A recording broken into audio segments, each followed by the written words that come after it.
The August wind carried the smell of dust and coming rain across the Montana Territory. 14 riders topped the ridge overlooking the Blackthorne Ranch just as the sun touched the western peaks. Inside the ranch house, wounded rancher Nathaniel Blackthorne reached for his Winchester with his one good hand. His words to the young widow beside him broke the evening silence. "I need your help, Mrs. Hartwell." He didn't know that Eliza Hartwell, 28 years old and dressed in black mourning clothes, was born Eliza Greystone. He didn't know her father was Dead-Eye Daniel, the legendary buffalo hunter who could shoot a silver dollar from 300 yards in any light. He didn't know that she'd been shooting since age 6, that her hands knew the weight of a rifle better than they knew the weight of a cooking pot. The Wolfe Gang had killed 19 ranchers in 2 years. Every lawman who tried to stop them ended up in unmarked graves scattered across 3 territories. But they'd never faced a woman who'd been trained by the best shot west of the Mississippi. They'd never faced someone who understood that the deadliest weapon wasn't speed or strength. It was patience. Summer 1883, Montana Territory, where the law ended at the tree line and justice came from the barrel of a gun. Where a young widow was considered easy prey, something to be pitied or protected or ignored. Unless that widow wasn't what she seemed. Unless that widow had secrets buried deeper than the graves of the men who'd underestimated her father. If you're watching from Montana or Wyoming, drop your state in the comments below. Hit that subscribe button because tomorrow's story about the preacher who wasn't what he seemed will leave you speechless. But right now we need to go back. Back to where this all started. Back to the moment a young woman decided that running from her past wasn't enough anymore. Back to the spring of 1883 when everything changed. The stagecoach rattled into Covenant Falls on a Tuesday morning, wheels kicking up dust that hung in the air like fog. The town wasn't much to look at. 300 souls, maybe less. A main street that ran straight as a rifle barrel from the feed store on the north end to the church on the south. Buildings weathered gray by wind and sun, their paint peeling like old skin. Eliza Greystone stepped down from the coach wearing a black dress that had seen better days and a veil that hid her face from curious eyes. She was 28 but looked younger. Small, maybe 5'4", with hands that seemed too delicate for frontier life. A woman that made men want to help, want to protect, want to dismiss as harmless. That was exactly what she wanted them to think. Her luggage consisted of one trunk, heavy enough that it took 2 men to lift it onto the platform. The stage driver grunted as he set it down, gave her a look that said he wondered what a slip of a woman was carrying that weighed so much. But he didn't ask. People came to Montana Territory to forget to start over, to bury their past in the wide open spaces where nobody asked too many questions. Eliza paid for 6 months' rent on a cabin at the edge of town. Paid in cash gold eagles that caught the light when she counted them out. The landlord, a man named Silas Webb with tobacco stains in his beard, raised his eyebrows but took the money. "You got family here, ma'am?" "No, sir. Just need a fresh start." Running from something, she looked at him then, and something in her eyes made him step back. Not fear exactly, more like the feeling you get when you realize you've walked too close to the edge of a cliff in the dark. "Running towards something," she said quietly. "Peace if I can find it." He nodded, handed her the key, and didn't ask any more questions. The cabin was small. One room with a wood stove, a bed frame without a mattress, a table that wobbled on uneven legs, a window that looked east toward the mountains, their peaks still white with snow, even though spring was turning into summer. It wasn't much, but it was hers. A place where nobody knew her name, her history, the weight she carried. She waited until dark to open the trunk. Inside, wrapped in oilcloth and packed with care, lay the tools of her real trade. A Sharps rifle, the kind buffalo hunters used as barrel, long and heavy, and capable of killing at distances most men couldn't even see. A Winchester Model 73, shorter, faster, better for close work. A Colt .45 revolver with a grip worn smooth by her father's hand before hers. Boxes of ammunition, hundreds of rounds, each one loaded with precision. Cleaning supplies, powder, lead, and wrapped in a piece of red cloth, a photograph. She held it up to the lamplight. 2 people. A man in his 50s with a beard going gray and eyes that had seen too much. A girl of 16, skinny and serious, holding a rifle almost as tall as she was. Father and daughter. Dead-Eye Daniel Greystone and Eliza, taken the summer he taught her how to track elk in the high country. The summer before everything changed. She set the photograph on the windowsill where she could see it, then carefully repacked the weapons and slid the trunk under the bed. Tomorrow she'd introduce herself to the town as a widow looking for work. She'd take in laundry, do sewing, make herself useful and unremarkable. She'd go to church on Sundays and keep her eyes down and let people assume she was fragile, broken by grief, harmless. And maybe if she was lucky, they'd never find out the truth. The weeks passed slowly. Spring turned to summer, and Eliza settled into the rhythm of small-town life. She took in washing from the hotel and the saloon. She mended clothes for the wives of ranchers who had more cattle than time. She attended the Sunday service at the white clapboard church and sat in the back pew and spoke to no one unless they spoke to her first. The town decided she was tragic but respectable. Poor thing lost her husband to fever back in Denver. Too proud to ask for charity, but willing to work for what she needed. Pretty in a pale and delicate way, but not the kind that caused trouble.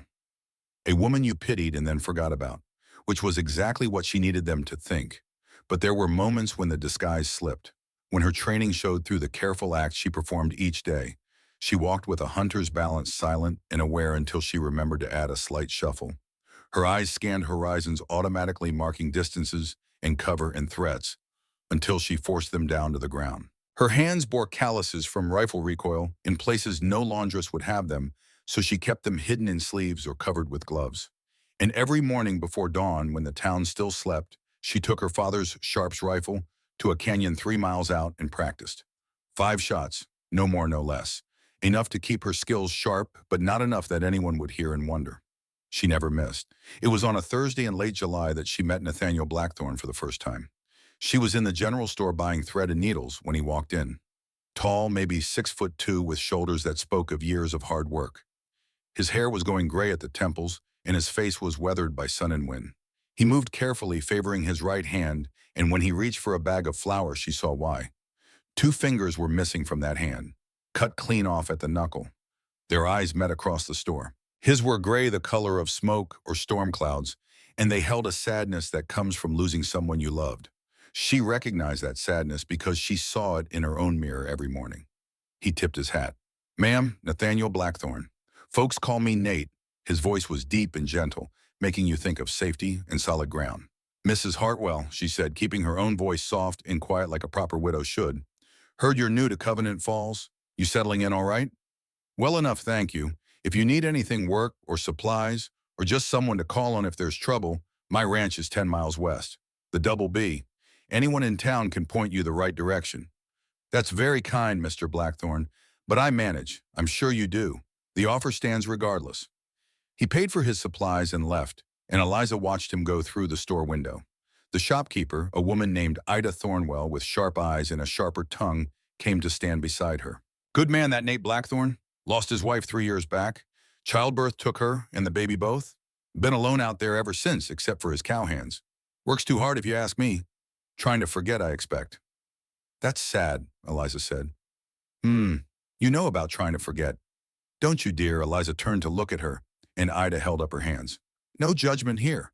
We all got our ghosts. But I'll tell you this much. Nate Blackthorne is one of the good ones. Honest kind won't press where he's not wanted. If he offered help, he meant it. I'll remember that." But she wouldn't take him up on it. Couldn't. The whole point of coming to Covenant Falls was to avoid connections, to avoid giving anyone a reason to look too closely at who she really was. Nathaniel Blackthorne seemed like a decent man, but decent men asked questions. Decent men wanted to protect. Decent men got themselves killed trying to save women who didn't need saving. Better to keep her distance. The summer heat grew thick and heavy. Thunderstorms rolled through in the afternoons, turning the streets to mud and making the air smell like rain and electricity. Eliza kept to her routine: work, church, solitude.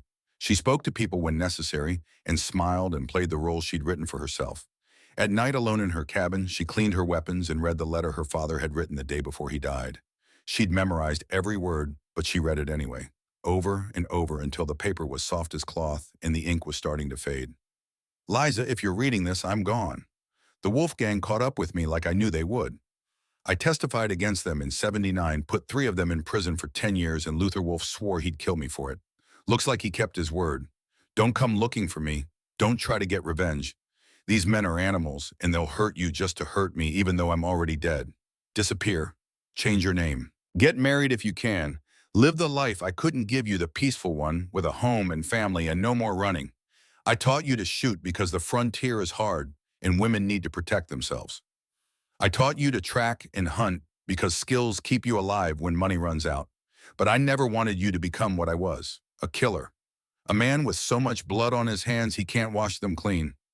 You're better than me. Smarter, kinder, more patient. Use those gifts for good, not for violence. Promise me that. Promise me you'll choose peace over revenge. I love you more than my own life. I'm proud of the woman you've become, and I'm sorry I couldn't be there to see you grow old and happy. Your pa, she tried to keep that promise. She really had. She'd married Thomas Hartwell, a merchant in Denver who was kind and boring and safe.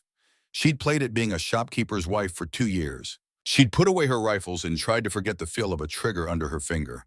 The kick of recoil against her shoulder, the way the world narrowed down to breath and heartbeat and target when she took aim. But Thomas had died of fever this past winter, and with him gone, with no ties holding her to Denver or anywhere else, she'd done what she always knew she'd eventually do. She'd gone hunting for the truth about her father's death. It hadn't taken long to find out that the Wolfe Gang had escaped prison in November of '82, that they'd tracked her father to a cabin in the mountains north of Helena, that they'd killed him, slow making him suffer, and left a note pinned to his body. You're next, little girl.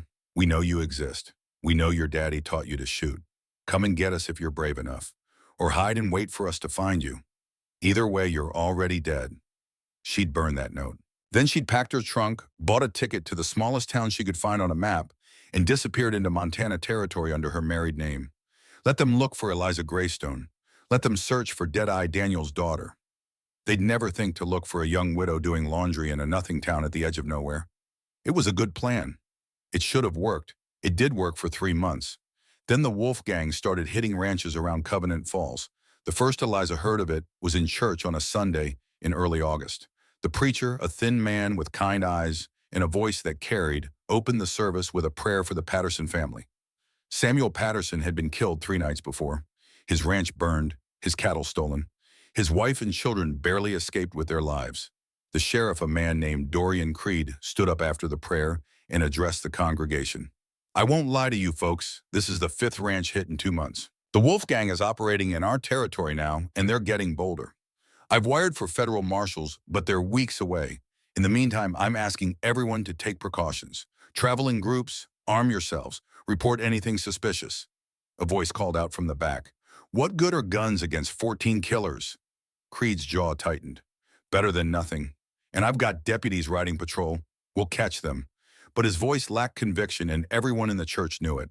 The Wolfe Gang had been terrorizing the territory for 2 years. They killed anyone who resisted and disappeared into the mountains like smoke. No posse had ever caught them. No lawman had ever brought them to justice. They were ghosts. Except Eliza knew they weren't ghosts. They were men. And men made mistakes. Men got overconfident. Men underestimated women who looked small and weak and harmless. She kept her head down during the rest of the service, but her mind was racing. The Wolfe Gang was here, in her territory, killing people who might be neighbors, might be friends if she let herself have friends. And Luther Wolfe, the man who'd killed her father, was somewhere out there under the same sky. It would be so easy to track them down. She had the skills. She could read sign better than most men could read words on a page. She could shoot better than anyone within 500 miles, except maybe her father's ghost. She could end this, but that would mean breaking her promise. That would mean becoming exactly what her father hadn't wanted her to be. So she did nothing. She went home to her cabin and cleaned her rifles and tried not to think about Samuel Patterson's children growing up without a father, the same way she'd almost grown up without hers a dozen times, the same way she had grown up without him in the end. 2 weeks later, Nathaniel Blackthorne came to her door. It was evening, the sun just starting to set, turning the sky the color of blood and gold. She heard his horse before she saw him, the steady clip of hooves on hard-packed earth. She looked out the window and recognized him immediately. Same careful way of moving. Same gray eyes that held too much sadness. He dismounted and knocked polite and quiet. She opened the door but didn't invite him in. Mr. Blackthorne, is something wrong? No, ma'am. Well, yes, ma'am, I mean. He took off his hat, turned it in his hands. I've got a delivery for you. Mrs. Thornwell at the store said you'd finished mending some dresses that used to belong to my wife. Said you did beautiful work. She thought maybe I should come get them instead of having you carry them all the way out to my place. Eliza studied his face. That was a lie, or at least not the whole truth. Ida Thornwell was many things, but she wasn't someone who made extra work for people. which meant Nate Blackthorne had come up with an excuse to see her. Just a moment. She went to the trunk where she kept the finished work and pulled out 3 dresses carefully wrapped in brown paper. When she handed them to him, their fingers brushed.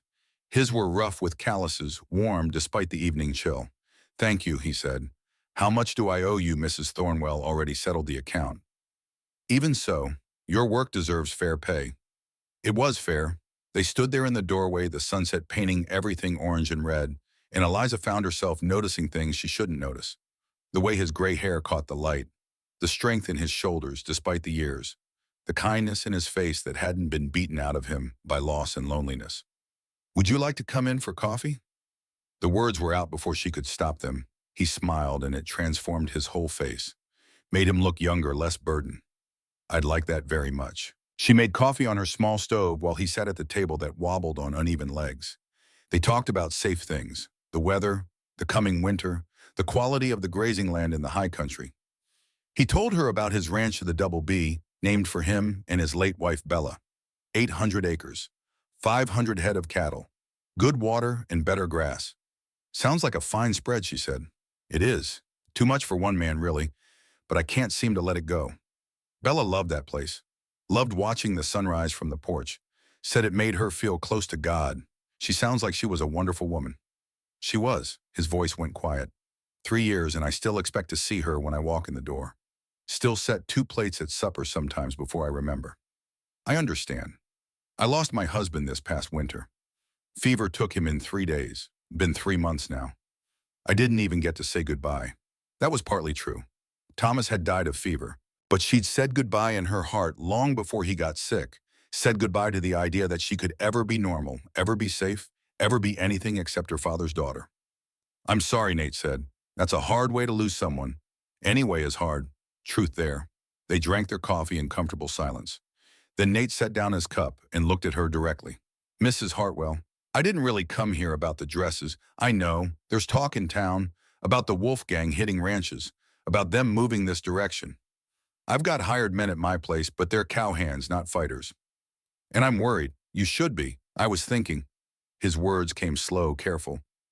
"If things get bad, if you hear anything or see anything that scares you, I want you to know you can come to my ranch. I've got spare rooms. You'd be safe there." Eliza felt something twist in her chest. He was trying to protect her. This man who barely knew her, who had his own grief and his own troubles, was offering shelter to a stranger. "That's very kind, Mr. Blackthorne." "Nate, please, Nate." "But I'll be fine here. You're alone." A woman alone is vulnerable. She almost laughed, almost told him that she was probably the least vulnerable person in the entire territory, that she could shoot the buttons off a man's shirt at 200 yards, that she tracked wolves and bears and men through country that would kill most people just from exposure. That vulnerable was the last thing she was. Instead, she said, "I appreciate the concern, but I can take care of myself." "I'm sure you can. The offer stands regardless." He left soon after, riding into the gathering dark, and Eliza watched him go with a feeling she couldn't quite name. It wasn't love, not yet, but it was something, a crack in the wall she'd built around herself, a possibility she hadn't allowed herself to consider. Maybe she didn't have to be alone forever. Maybe there was room in her life for more than just survival and secrets. Maybe. 3 days later, the Wolfe Gang hit again. This time it was the Fletcher Ranch 20 miles north. The family got out alive, but barely. They rode into town just after dawn, their clothes scorched, their eyes wild with fear. The father, Jacob Fletcher, went straight to Sheriff Creed's office and told his story to anyone who would listen. 14 of them, he said, maybe more. They surrounded the house after midnight, set fire to the barn. When we ran out, they were waiting, took everything. Cattle, horses, even my pa's pocket watch. Said if I reported it, they'd come back and kill my children one by one. "Did you see who led them?" Creed asked. Big man, scarred face, looked like he'd been burned, called himself Wolfe. Eliza heard this third hand from Ida Thornwell, who heard it from the deputy who'd been there when Fletcher came in. She was in the store buying flour when Ida told the story, her voice pitched low and worried. "It's him," Ida said. "Luther Wolfe himself. I heard he got out of prison a couple years back, swore revenge on anyone who testified against him. And he's making good on that promise. Anyone else nearby testified, just Daniel Greystone, the buffalo hunter. But he's dead. Wolfe got him last year up in the mountains." Eliza's hands tightened on the bag of flour. She forced them to relax, forced her face to stay calm and unconcerned, like a widow who didn't know anything about buffalo hunters or testimony or revenge. "That's terrible," she said quietly. Ida looked at her sharply. "You all right, dear? You've gone pale. Just the heat. I should get home. You be careful. These men, they're animals. They don't care who they hurt. I will." But as Eliza walked back to her cabin, the flower heavy in her arms, she knew that being careful wasn't enough. The Wolfe Gang was here. They were hitting ranches in a pattern, moving south and east, getting closer to Covenant Falls with every attack, getting closer to the Double B Ranch, getting closer to Nate. That night, she took out her father's letter and read it again. "Promise me you'll choose peace over revenge. Promise me." But what if peace wasn't possible? What if choosing peace meant watching good people die? What if the only way to stop evil was to meet it with force? She didn't have an answer, so she cleaned her rifles and waited, and tried not to think about Nate Blackthorne riding back to his ranch alone, known, unprotected, a perfect target for men who killed anyone who got in their way. The town held a meeting 3 days after the Fletcher attack. Every rancher within 50 miles was there, crowded into the church because it was the only building big enough to hold them all. Eliza went because not going would have drawn attention. She sat in the back and kept quiet and listened. Sheriff Creed stood at the front looking tired and grim. "I won't sugarcoat this, folks. The Wolfe Gang is targeting isolated ranches. They're well-armed, well-organized, and they don't leave witnesses alive unless those witnesses are too scared to talk. The marshals are still 2 weeks out at least. We're on our own." "So what do we do?" someone called out. Creed spread his hands. "You group up. Move families into town if you can. Those who stay on their ranches, you hire guns, set watches, prepare to defend yourselves. We're ranchers, not soldiers. Then you better learn fast, because these men are coming and they don't care if you know how to fight or not." The meeting dissolved into chaos after that, men shouting over each other, women crying, children sensing the fear and adding their own noise to the confusion. Eliza slipped out before anyone could try to talk to her, walked home through streets that felt different now, dangerous. Like the town itself was holding its breath, waiting for violence to arrive. She was halfway to her cabin when she heard hoofbeats behind her. Fast, urgent. She turned. Nate Blackthorne, riding hard, sliding off his horse before it had fully stopped. "Mrs. Hartwell, Eliza, I need to talk to you." "What's wrong?" "Come to my ranch, tonight. Pack what you need and come with me right now. I can't just leave." "Yes, you can. The Wolfe Gang hit 3 more places today. They're moving fast, hitting everything in their path. The Double B is next, I can feel it. And I'll be damned if I let you sit here alone and unprotected when they come through. I told you I can take care of myself. I know what you told me. I also know you're lying." She went very still. "What?" "You're not helpless, Eliza. I've seen the way you move, the way you watch everything around you. I've seen the calluses on your hands from something other than laundry work. I don't know who you really are or what you're running from, and I don't care. But I know you're more than you pretend to be. And I know that staying here alone is foolish when there's safety in numbers." Eliza stared at him. This man she'd known for 3 months had seen through her disguise like it was made of glass, had noticed the things she'd tried so hard to hide. And instead of being afraid or suspicious, he was offering protection anyway. "Why do you care?" she asked quietly. "Because." He met her eyes. "Because I've been alone for 3 years and it's made me hard and cold and half dead inside. And then you came to town and something in me woke up again. Something I thought died with Bella. I'm not asking for anything except a chance to keep you safe. Is that so wrong?" Her father's letter burned in her memory. Choose peace. Choose safety. Choose life. But standing there in the street with this good man offering shelter, she realized that peace wasn't about hiding anymore. It was about choosing what to protect and who to stand with when the darkness came. "All right," she said. "Give me 10 minutes to pack." She went to her cabin and stood in the middle of the single room that had been her sanctuary for 3 months. Then she pulled the trunk from under the bed and opened it. The rifles gleamed in the lamplight.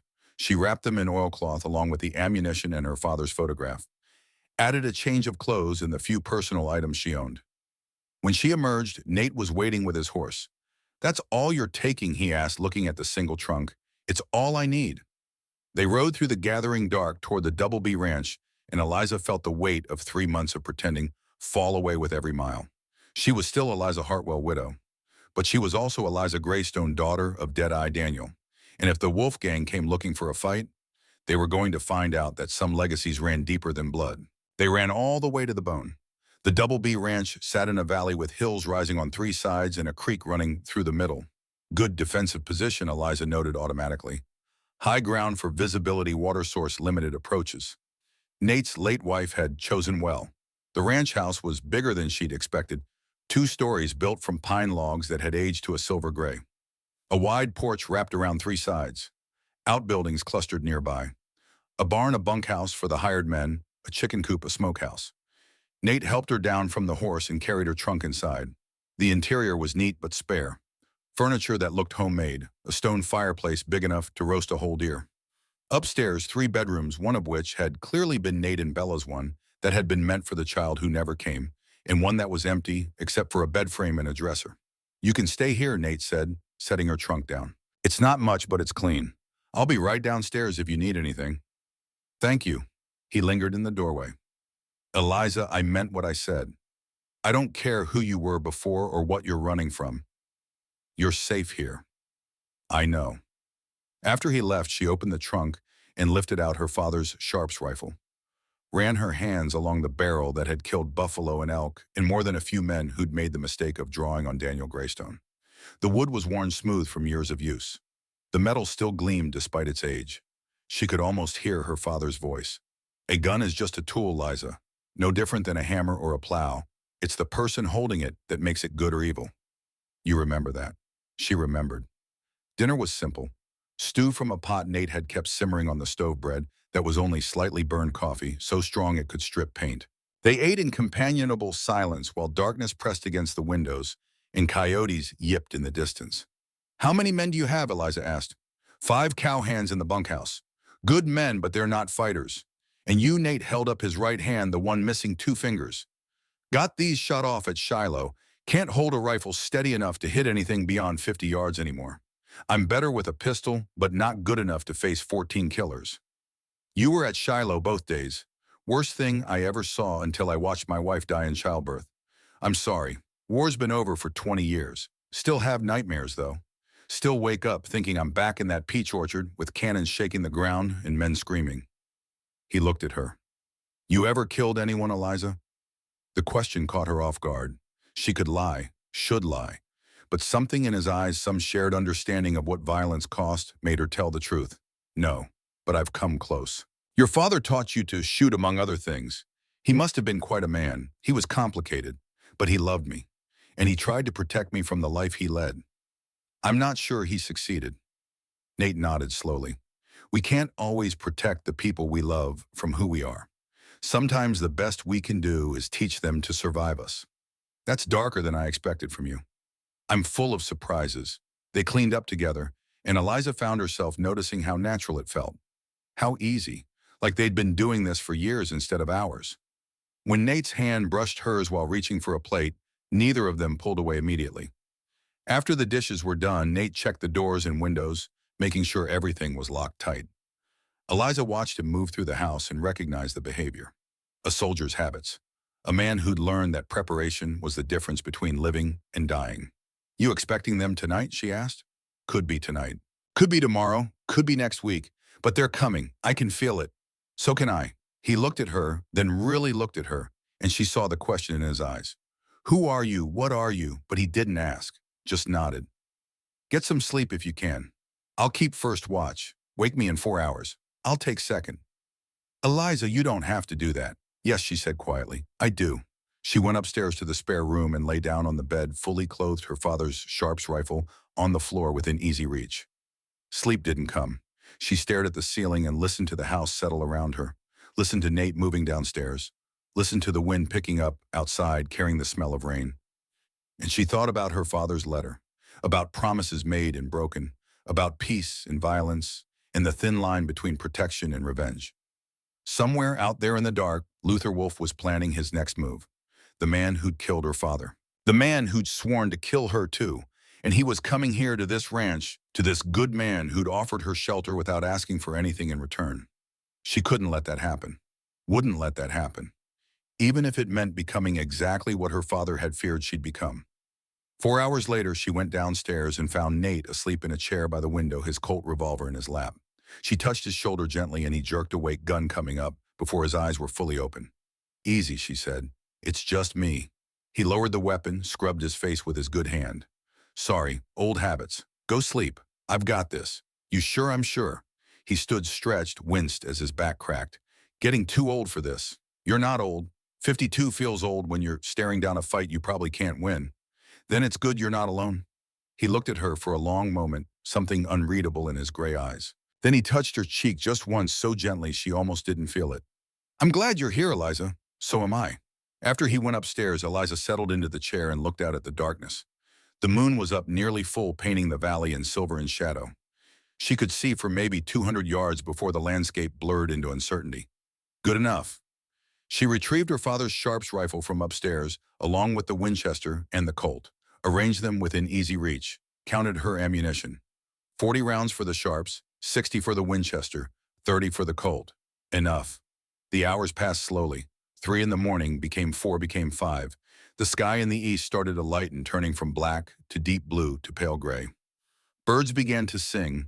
Somewhere in the bunkhouse, one of the cowhands started coughing.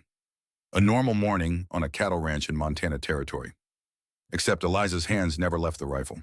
Except her eyes never stopped scanning the ridgeline.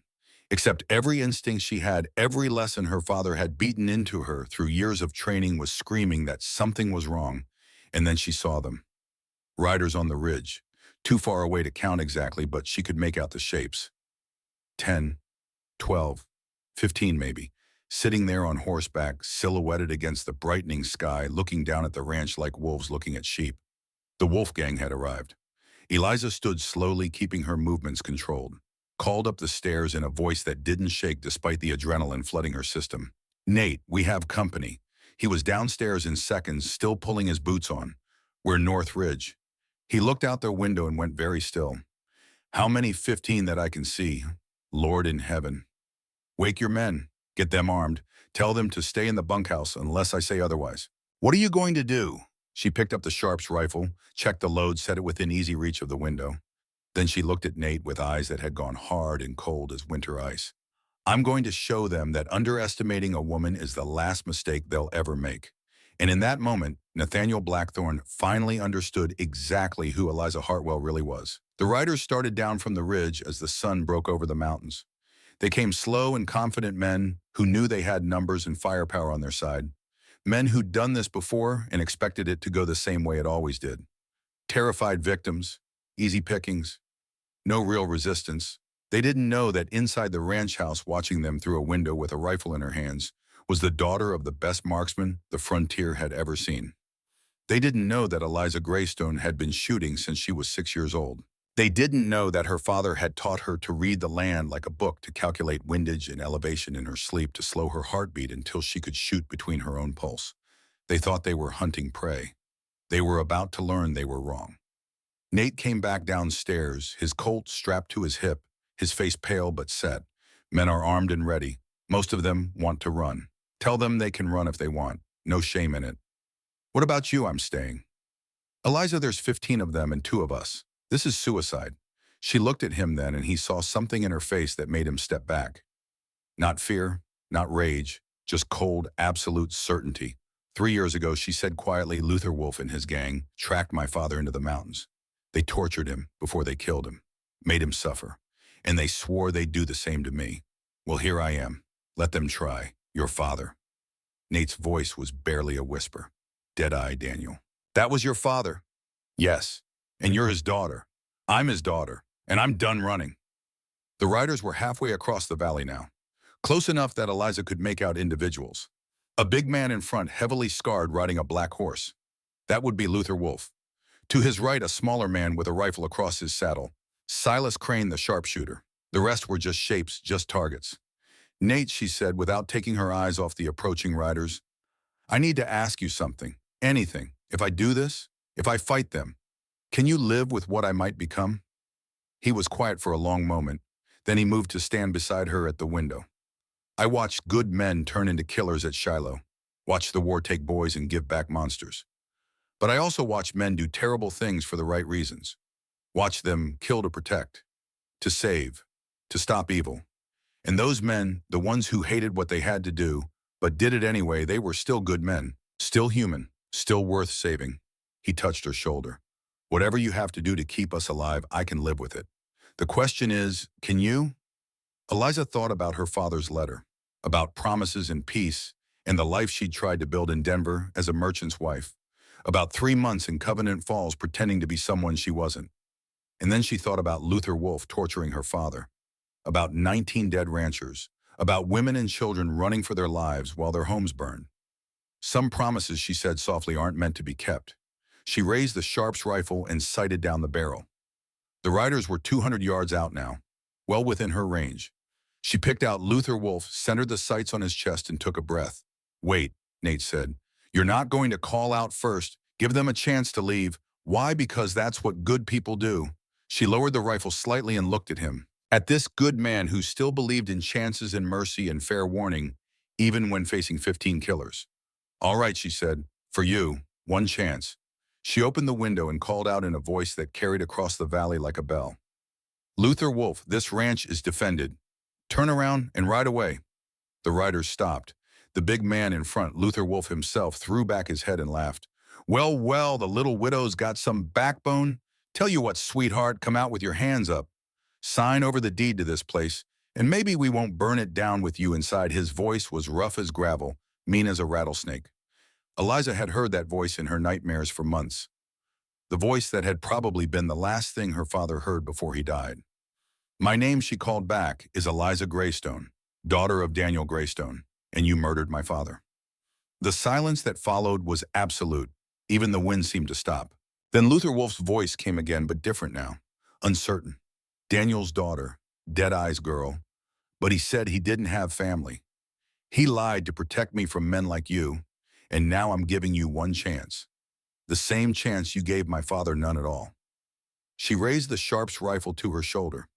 Nate, standing beside her, whispered, "Give me the gun." "What's your Winchester?" "Give me the gun. If you're fighting, I'm fighting with you." "Nate, you can't shoot well enough to protect yourself. I can shoot well enough to make noise and scare them." "That's something. Now give me the gun before I take it." She handed him the Winchester, and their eyes met. In that moment, something passed between them. An understanding. A connection deeper than words. "If we die," Nate said, "at least we die together." "We're not going to die." "How do you know?" "Because Eliza said, chambering around in the Sharp's rifle, my father taught me to count. And I count 15 of them against 2 of us. But they don't know that. They think you're alone with a helpless widow. And that mistake is going to cost them everything." Out in the valley, Luther Wolfe had gotten over his shock and was shouting orders. His men spread out, forming a line, raising their weapons. "Last chance, little girl. Come out, or we're coming in." Eliza looked at Nate. "Ready? No, but let's do it anyway." She smiled. It wasn't a nice smile. It was the smile of a woman who'd been running for too long and was finally ready to stand and fight. Then she pulled the trigger. The Sharp's rifle roared like thunder and kicked against her shoulder like a mule. 200 yards away, Luther Wolfe's hat exploded off his head, torn away by a bullet that missed his skull by less than 2 inches. Not a killing shot, a warning shot, a message that said, "I could have killed you, but I chose not to." The gang erupted into chaos, horses rearing, men shouting, some diving off their mounts to take cover, others raising rifles and firing wildly at the house. Bullets smacked into the logs around the window. Glass shattered. Nate ducked down and came up firing the Winchester, not aiming, just shooting to make them think twice about charging. Eliza was already reloading the Sharps. Her hands moved automatically, muscle memory from 1,000 practice sessions. Ramrod, powder, ball, cap, 5 seconds, maybe 6. She raised the rifle again and found her next target. Silas Crane, the sharpshooter, had dismounted and was taking aim at the house with a precision rifle of his own. Good shooter. Dangerous. She could see it in the way he held the weapon, the way he controlled his breathing. She shot him before he could shoot her. Not a kill shot, shoulder wound, enough to spin him around and drop his rifle. Enough to take him out of the fight without taking his life. Because she'd promised Nate she'd give them a chance. And she was keeping that promise. For now. But as bullets continued to pour into the house, as Luther Wolfe's voice rose above the chaos, screaming orders to kill everyone inside, Eliza Greystone felt something cold and hard settle into place behind her ribs. Her father had taught her to be merciful. But he'd also taught her to survive. And if these men forced her to choose between the two, she knew which one would win. The fight for the Double B Ranch had begun. And by the time the sun set tonight, everyone involved would know the truth. Deadeye Daniel's daughter was done hiding, and the legend of the young widow who wouldn't miss was about to be written in gunpowder and blood. When we left Eliza Greystone, she just fired 2 shots that announced to the Wolfe Gang exactly who they were facing. Luther Wolfe's hat blown clean off his head from 200 yards. Silas Crane, their best marksman, spinning to the ground with a shoulder wound. 14 outlaws learning the hard way that the young widow wasn't what she seemed. They were about to learn that the deadliest shooter isn't always a man, and that underestimating a woman trained by Deadeye Daniel Greystone was the last mistake they'd ever make. The valley exploded into chaos. Luther Wolfe's men scattered like quail, diving off horses, scrambling for cover behind rocks and trees, and anything that might stop a bullet. Their return fire was wild, panic bullets smacking into the ranch house logs and shattering windows, but hitting nothing vital. Shooting men do when they're scared and trying to make noise instead of aiming. Eliza had already reloaded the sharps and was scanning for her next target. Beside her, Nate fired the Winchester in controlled bursts, not trying to hit anything specific, just keeping heads down. His face was set in grim lines, sweat beading on his forehead, despite the morning chill. "How many rounds you got left?" he called over the gunfire. 39 for the sharps, 59 for the Winchester you're using, 29 for the Colt. Spent 1 of each during the night watch. You counted all that. Always count your ammunition before a fight. My father's first rule. What was his second rule? Don't get shot. Good rule. A bullet punched through the wall 6 inches from Eliza's head, showering her with splinters. She didn't flinch, just shifted position, found the man who'd fired it, a skinny outlaw crouched behind a water trough 70 yards out, and put a round through the trough itself. Water exploded outward, and the man yelped and scrambled away, abandoning his cover. "You're toying with them," Nate said. "I'm teaching them. There's a difference. Teaching them that I can hit whatever I aim at, which means every shot that doesn't kill them is a choice I'm making, and choices can change." Out in the valley, Luther Wolfe had gotten control of his men.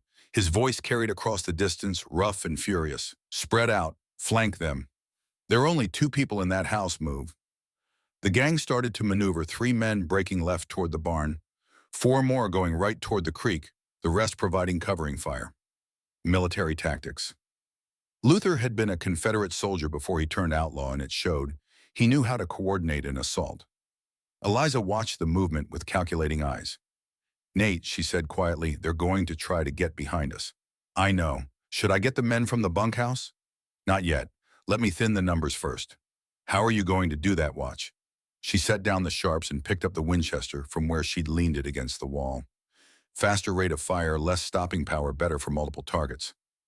She moved to the side window that faced the barn and waited. The 3 men approaching from the left were using the outbuildings for cover, leapfrogging from the chicken coop to the smokehouse to the corner of the barn. Good tactics, but it meant she knew exactly where they'd appear next. When the first man broke cover to sprint to the barn door, she shot the ground 6 inches in front of his feet. Dirt exploded upward, and he stumbled, fell scrambled backward. The second man started to move, and she put a round through his hat. The third man didn't move at all. "Last warning," she called out. "Next shot won't miss." The 3 men looked at each other, then at the barn, then back at the house. One of them, a young kid who couldn't have been more than 19, threw down his rifle and raised his hands. "I'm done," he shouted.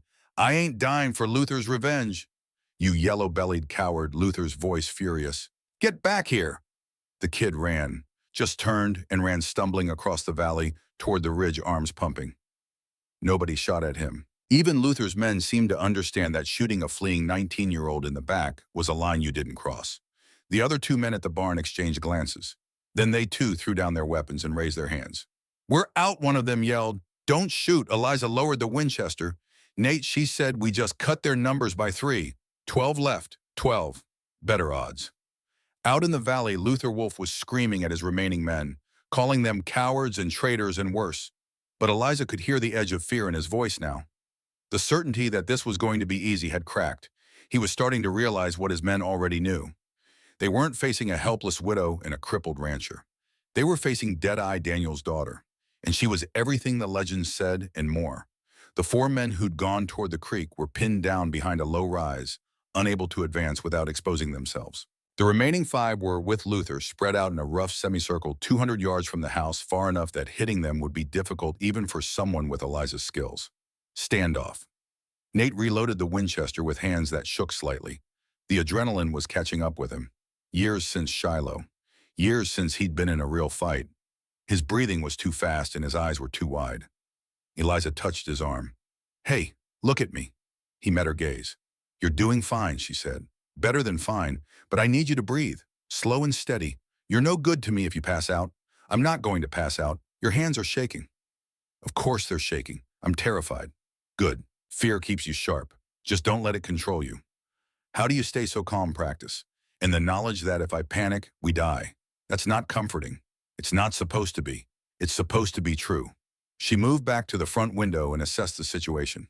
The sun was fully up now, bright and hot, turning the valley into a furnace. The outlaws couldn't stay where they were forever. No water, no shade. Eventually, they'd have to move or withdraw. "Luther knows that," she said. "He's going to try something desperate." "Like what?" "Like that," she pointed. One of Luther's men was pulling something from his saddlebag, a bottle with a rag stuffed in the neck. "Fire bottle," Nate breathed. "They're going to burn us out. Not if I can help it." Eliza raised the Sharps rifle and sighted carefully. The range was long, nearly 250 yards, and the target was small. The man was crouched behind a rock, only his upper body visible, but the bottle in his hand caught the sunlight glass gleaming.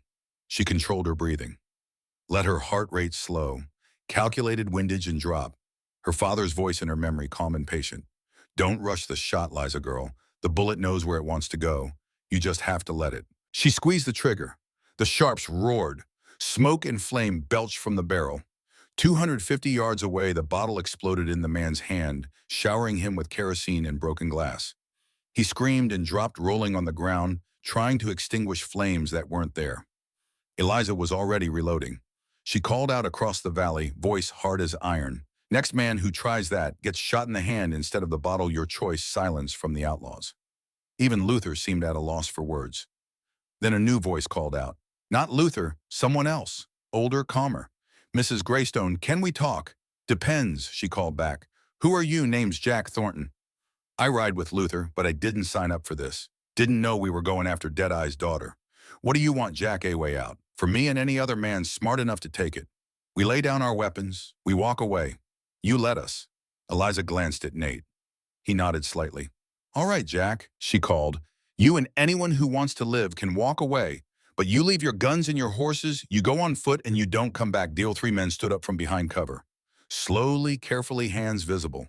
They set down their rifles, unbuckled their gun belts, and started walking. North toward the ridge, toward anywhere that wasn't this valley. Luther Wolfe watched them go with murder in his eyes. "Cowards. All of you yellow-bellied cowards." They didn't look back, just kept walking. That left Luther and 5 men. 6 total, much better odds. Nate moved to Eliza's side at the window. 6 against 2. Still not great. 6 against 7, Eliza corrected. "Your men in the bunkhouse, they're still armed, aren't they?" "They are, but they're cowhands, not fighters.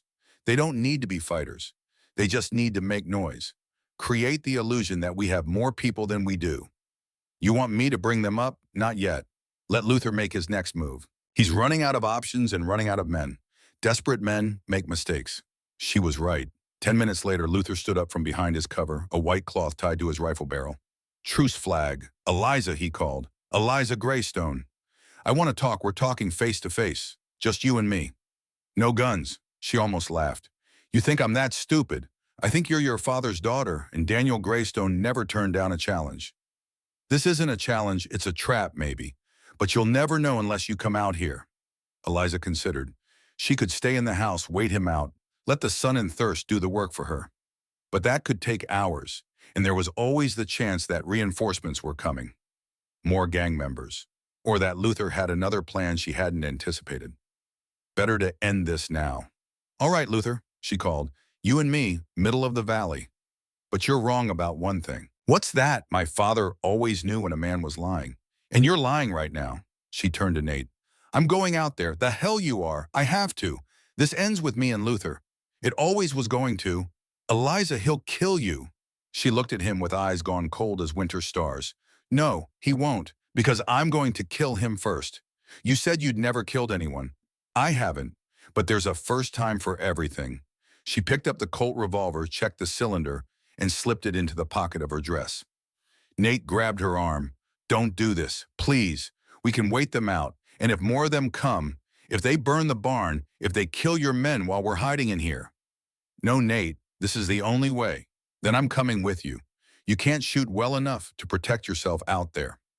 I can shoot well enough to die beside you if it comes to that. She touched his face gentle, despite the violence around them. You're a good man, Nathaniel Blackthorne. Better than I deserve. But this is my fight, my father's legacy. Let me finish it. Before he could argue further, she walked to the door and stepped outside. The sunlight hit her like a physical blow after the dimness of the house. She blinked, adjusted, and started walking across the valley toward where Luther Wolfe waited. He was a big man, she saw now. 6'4" at least, with shoulders like a bull. The burn scars on his face were worse than she'd imagined, puckered tissue that pulled his mouth into a permanent snarl. His eyes were dark and mean, and utterly without mercy. She stopped 20 yards from him. Close enough to talk, far enough to draw if needed. Luther smiled. It was not a pleasant sight. Well, well, little Eliza Greystone. All grown up. Your daddy would be so proud. Don't talk about my father. Why not? I was the last person to see him alive. Well, alive and whole anyway. By the time I was done with him, he was begging for death. Rage flooded through Eliza like liquid fire. Her hand moved toward the Colt in her pocket. Ah, Luther said, his own hand dropping to his gun belt. I thought this was a peaceful talk. You brought me out here to gloat, to tell me how my father died, to make me angry enough to do something stupid. Smart girl. I'm not a girl, and I'm not stupid. Whatever you're planning, it won't work. No, Luther tilted his head. What about that? Eliza heard it before she saw it. Hoofbeats, coming fast from the east. She spun. 3 riders cresting the ridge. More gang members. Reinforcements. Luther's laugh was ugly. Did you really think this was all of us? Did you really think I'd be that stupid the trap had been sprung? Eliza ran, not back to the house. That was what Luther expected. Instead, she ran toward the barn, toward cover, toward the 2 outlaws who'd surrendered earlier and might still have weapons hidden. Bullets kicked up dirt at her heels. Luther's men, all 6 of them, now opening fire. The 3 new riders adding their guns to the barrage, 9 against 1. She dove behind a water trough and came up with the Colt in her hand. Fired twice at the nearest outlaw, driving him back into cover.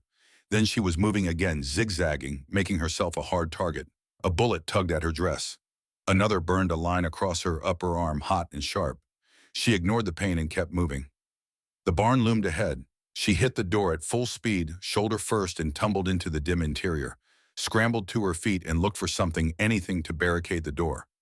Voices outside. Luther's men surrounding the barn. We got her, one of them yelled. She's trapped, burn it! Luther's voice savage with triumph. Burn it down with her inside. Eliza looked around frantically. The barn was old dry wood that would go up like kindling. There were horses in the stalls, panicking at the smell of smoke, at the shouting outside. A hayloft above, tools hanging on the walls, and in the back corner, a ladder leading up to the loft. She climbed. From the loft window, she had a clear view of the valley. She could see Nate at the ranch house window, the Winchester in his hands, his face desperate. Could see Luther's men approaching the barn with torches. Could see the 3 new riders dismounting. And she could see coming over the ridge from the north a line of riders in dark uniforms. U.S. Marshals. Sheriff Creed had gotten through, had sent the telegram, and help had finally arrived. But they were still 2 minutes away, maybe 3, and the barn was already starting to smoke. Eliza made a decision. She climbed out the loft window onto the roof, balanced there on the peak 20 feet above the ground, completely exposed. Every gun below swung toward her. Luther Wolfe stared up at her in disbelief. What are you doing, girl? You got nowhere to go. She raised the Colt and pointed it directly at his head. I'm giving you one last chance, Luther.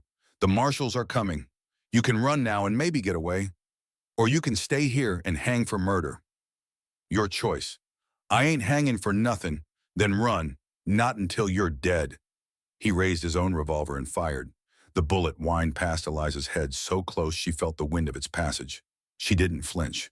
Just sighted down the barrel of the Colt and did something she'd sworn she'd never do. She aimed to kill. The Colt barked once.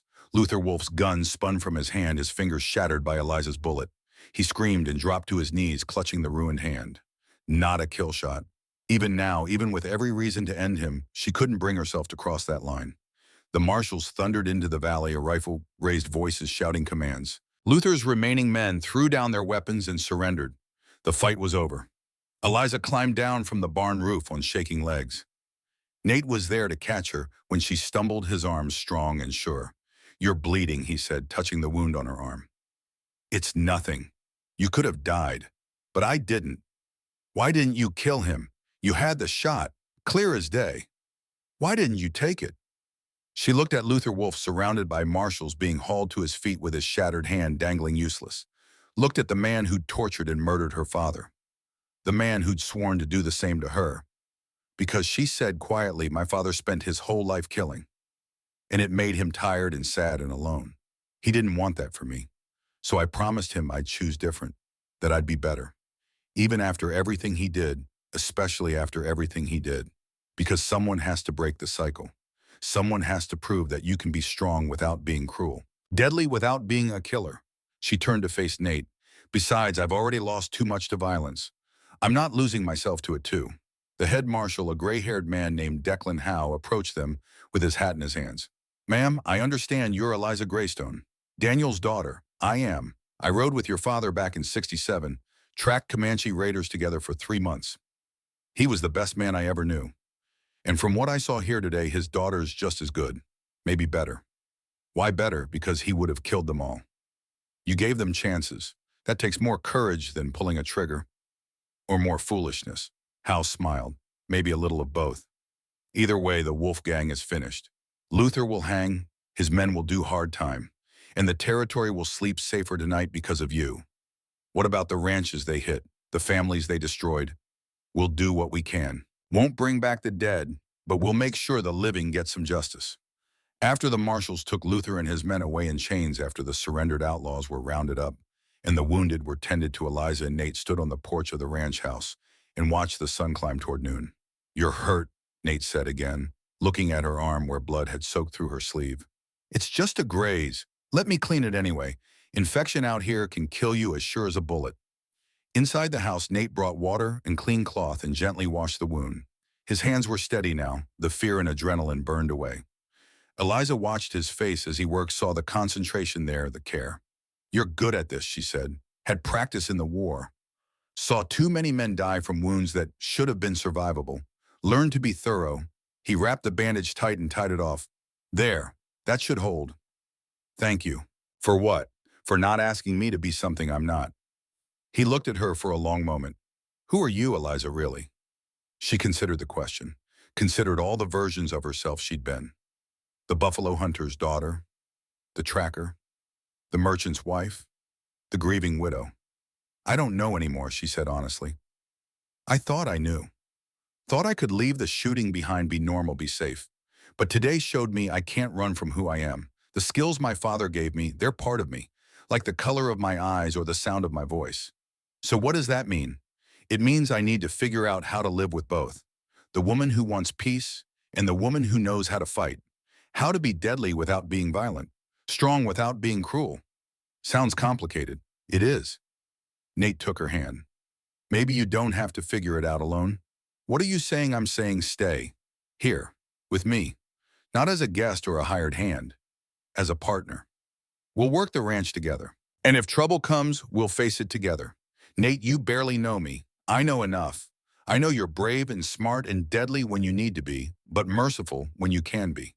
I know you kept your word even when it would have been easier to break it. I know that in one morning you did more to protect this place than I could do in a lifetime." He paused. "And I know that when I thought you were going to die out there, something in my chest felt like it was tearing in half. That's enough for me." Eliza felt tears prick her eyes. After Thomas, after Denver, after months of being alone and afraid, here was this good man offering her everything she thought she couldn't have. Home, safety, partnership, maybe even love. "I have conditions," she said. "Name them. First, we tell the truth. About me, about my past, about what I can do. No more hiding. Agreed. Second, if the marshals need help, if there are people who need protecting, I want to be able to use my skills for good. Consultation work. Nothing more. I can live with that." The third, she took a deep breath. "You understand that I come with ghosts. My father, my husband, everyone I've lost. Some days those ghosts are going to be heavy. We all have ghosts, Eliza. I've got a wife and child buried on the hill behind the house. We'll carry our dead together. Then yes, I'll stay." He kissed her. then gentle and sweet tasting of coffee and hope and new beginnings. When they finally pulled apart, Eliza rested her head against his chest and listened to his heartbeat strong and steady. My father used to say that the frontier was hard on women, she said quietly, that it ground them down and spit them out. But I think he was wrong. How so? I think the frontier doesn't care if you're a man or woman. It just cares if you're strong enough to survive it. And mercy doesn't make you weak. It makes you human. Your father would be proud. I hope so. 2 weeks later, U.S. Marshal Declan Howe rode back to the Double B Ranch with a proposition. Mrs. Blackthorne, he said, tipping his hat. Eliza had married Nate 3 days after the fight, a quiet ceremony in the Covenant Falls Church, with Sheriff Creed and Ida Thornwell as witnesses. Marshal Howe, what brings you out this way, business? The federal kind. Can we talk? They sat on the porch with coffee while Howe explained. The marshals had too much territory and not enough men. Cold cases piling up. Crimes that needed someone with particular skills to solve. Skills like tracking, reading sign, understanding how criminals think, and shooting when necessary. You want me to work for you, Eliza said. Consult. Maybe twice a year. A week at most each time. Good pay. And you'd be saving lives. I'm retired from that life. So was your father. Until someone needed him. That's not fair. No, but it's true. Eliza looked at Nate.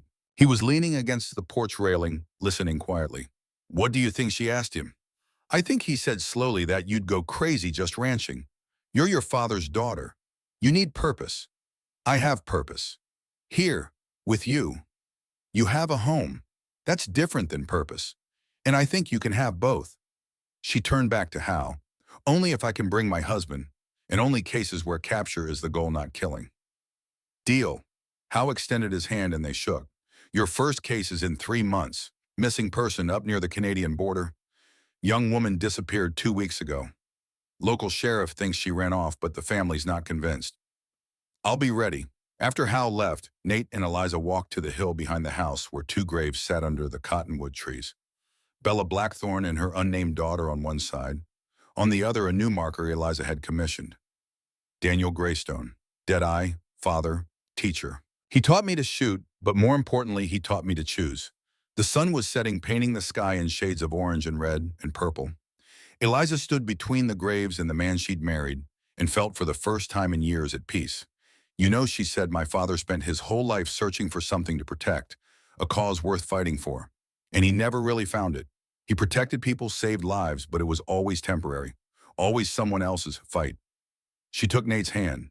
But I found it, right here. This ranch, this town, you. It's enough. It's everything. Until the next telegram from Hal, Nate said with a smile. Until then. They walked back to the house as darkness fell and the stars came out one by one over the Montana territory. Behind them, the graves stood silent. Ahead of them, the ranch house glowed with lamplight. And somewhere in the distance, a coyote called to the rising moon, lonely and fierce and free. Eliza Greystone Blackthorne stopped on the porch and listened to that sound. Once it would have made her sad, reminded her of all the lonely years tracking and hunting and running. But now it just sounded like home. Like the frontier itself, wild and beautiful and unforgiving. A place where the strong survived and the weak perished. Where mercy was rare but precious.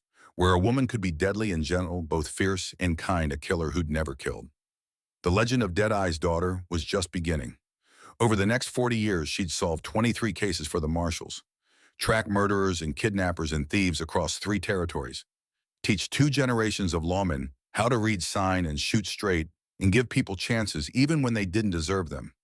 But she'd never fire her gun in anger again, never take a life, never become the thing her father had feared, because Daniel Greystone had taught his daughter well, had given her the skills to survive the frontier. But more than that, he'd given her the wisdom to know that the survival wasn't enough. You had to live. Really live. With purpose and love and the knowledge that being strong didn't mean being cruel. And on that summer evening in 1883, standing on the porch of the Double B Ranch with her husband's hand in hers and the stars coming out overhead, Eliza Greystone Blackthorne understood something her father had spent his whole life learning. The deadliest weapon wasn't a gun, it was the choice not to use it. And that choice, made over and over again in the face of violence and fear and revenge, was what separated legends from killers. She chose legend. She chose life, and she never looked back. Part 3 tomorrow will show you what happened when Luther Wolfe escaped from custody, 3 months later swearing revenge. When Eliza had to track him through the mountains in winter with nothing but her wits and her father's rifle. When she finally had to answer the question she'd been avoiding. Could she kill to protect the people she loved? Subscribe now so you don't miss it. And comment below with your answer. Brain or brawn, mercy or justice, peace or protection. Which would you choose? We'll see you tomorrow for the final confrontation. For the moment when Deadeye's daughter had to decide who she really was. For the moment when the legend was written in stone. When we left Eliza Greystone, Blackthorne, she'd made peace with her past and found a future worth fighting for. She'd married Nate. She'd chosen mercy over revenge. She'd proven that her father's daughter could be deadly without being a killer. But 3 months later, in the dead of winter, Luther Wolfe escaped from the territorial prison. And he was coming for her with murders in his heart and nothing left to lose. The lesson Eliza was about to learn was simple and terrible. Sometimes choosing peace means being ready for war. Sometimes the only way to protect what you love is to become exactly what you feared. Sometimes mercy has a price, and that price is paid in blood. The telegram arrived on a Tuesday morning in November.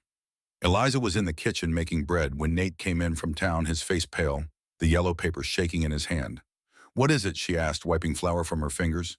He handed her the telegram without a word. Luther Wolfe escaped custody, stop killed 2 guards, stop heading west, stop believed armed and dangerous, stop, consider him extremely hostile, stop Declan Howe Marshall. Eliza read it twice. Then she set it on the table and went back to kneading the dough, her hands moving in steady rhythm. Eliza, Nate said, "Did you hear me? Luther escaped?" "I heard you. He's coming here. You know he's coming here." "Probably. And you're making bread." She looked at him then, and he saw something in her eyes that made him step back. Not fear, not even anger, just cold, absolute certainty. He'll come when he comes. Until then, we need to eat. Life doesn't stop because monsters exist. But we should prepare, we should get help, we should tell the sheriff. I'll tell Creed after the bread is done, and we'll prepare tonight. But Nate, I need you to understand something.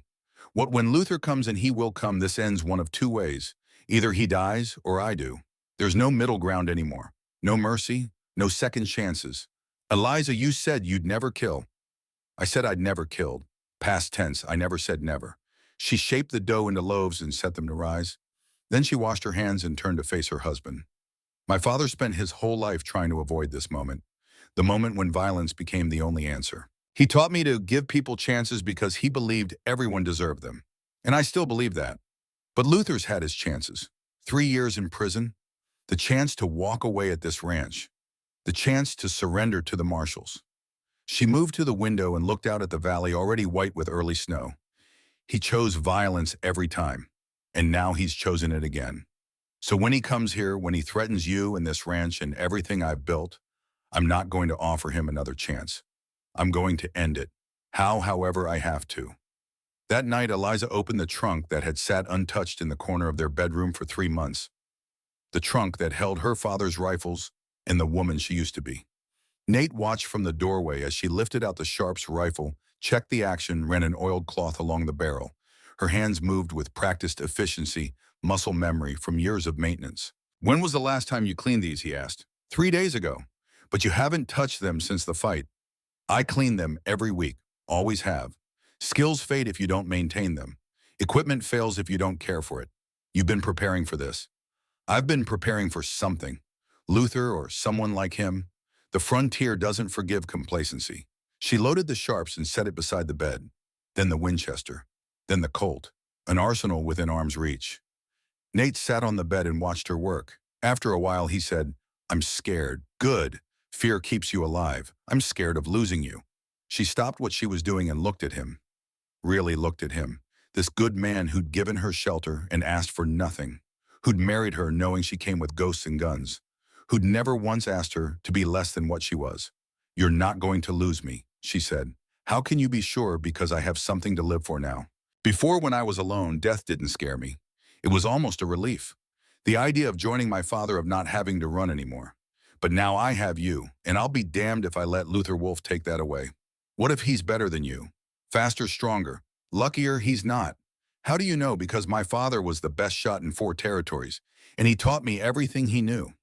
Luther's just a man with a gun and a grudge. I'm a woman with training and purpose. That's the difference."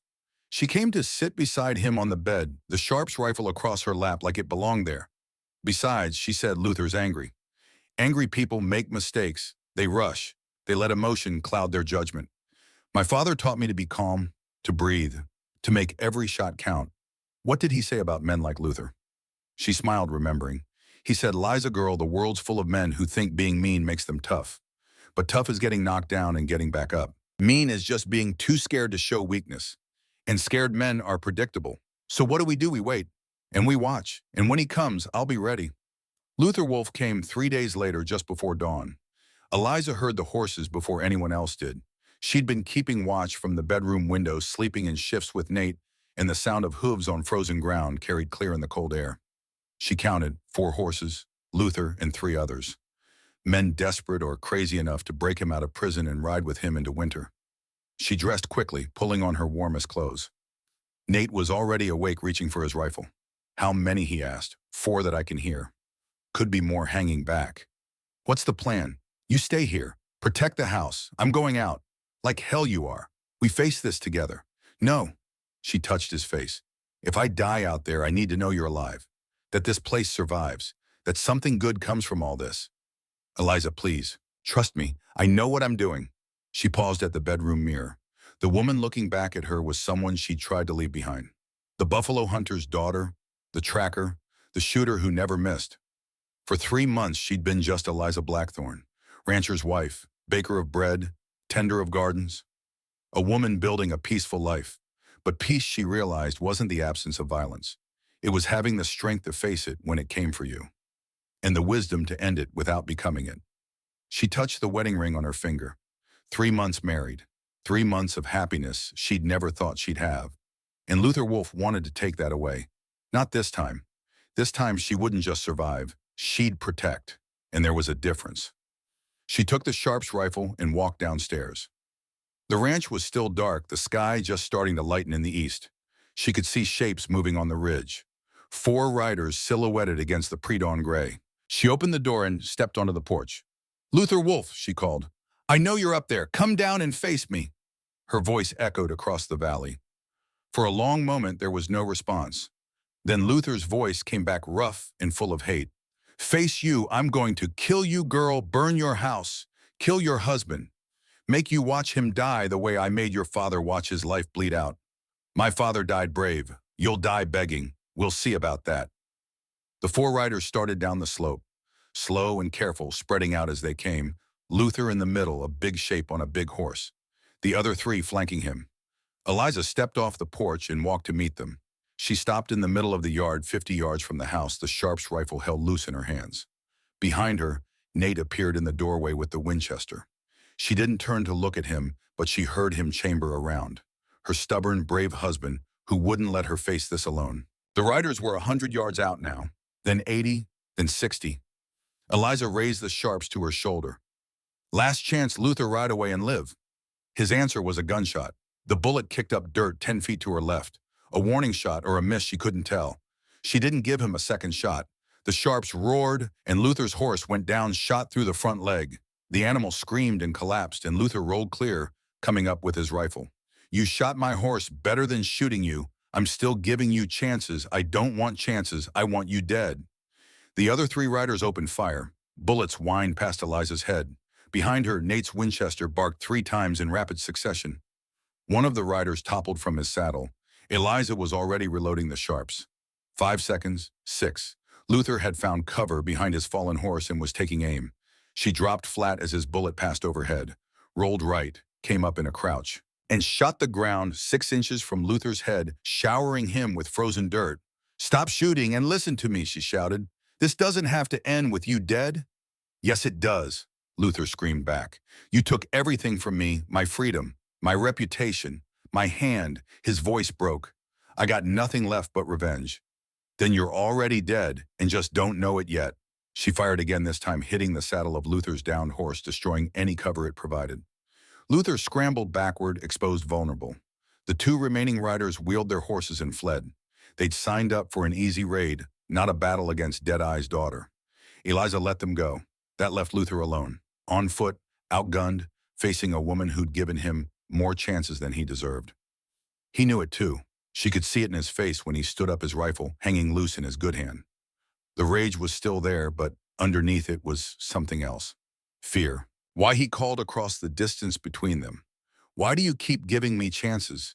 Because my father believed everyone deserved them, even men like you. Your father was a fool. No, he was tired, tired of killing, tired of blood. He wanted better for me, and I'm trying to honor that. By letting me live, by not becoming what you are. A killer who kills because it's all he knows how to do. Luther laughed, bitter and broken. And what are you? I'm someone who kills because she has to, because there's no other choice, because the people I love are worth protecting.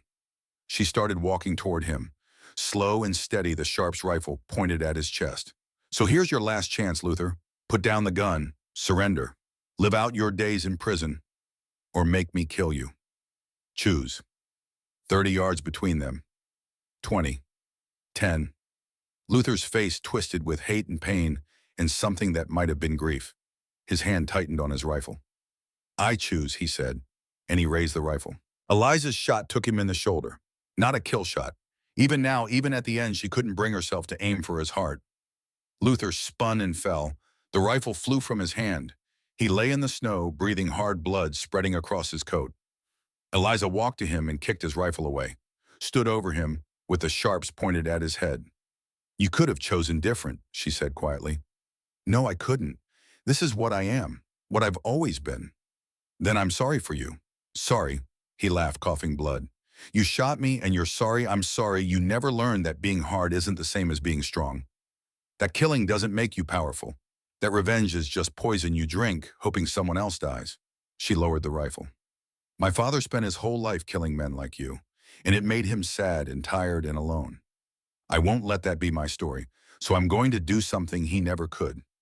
What's that? Walk away. She turned her back on Luther Wolfe and started toward the house where Nate was waiting. Behind her, Luther's voice, weak with pain and shock. You're just leaving me here. Marshal Howe will be here by sundown. You can explain to him how you got shot trying to kill a woman half your size. See how that works out for you. I could shoot you in the back. She stopped, looked over her shoulder.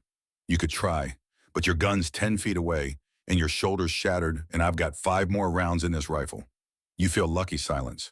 That's what I thought. She walked to Nate, and he wrapped his arms around her. She was shaking, she realized, the adrenaline finally catching up. 3 months of waiting, 3 days of watching. One fight that lasted maybe 5 minutes, and it was over. You let him live, Nate said. After everything, you let him live. I kept my promise. To my father and to myself. I didn't become a killer. You are a killer, Eliza. You're just one who chooses not to kill. That's the difference. Is it enough? It's everything. They stood there in the snow while the sun came up and painted the valley golden red. Behind them, Luther Wolfe lay bleeding and beaten, waiting for the law to take him back to prison where he'd spend the rest of his life. Eliza had won. Not by being faster or meaner or more violent, but by being what her father had always hoped she'd be, better. Marshal Howe arrived that evening with 6 deputies. They took Luther away in chains and collected the bodies of the men who'd died. Howe stood on the porch with Eliza and Nate and shook his head. Could have killed him, he said.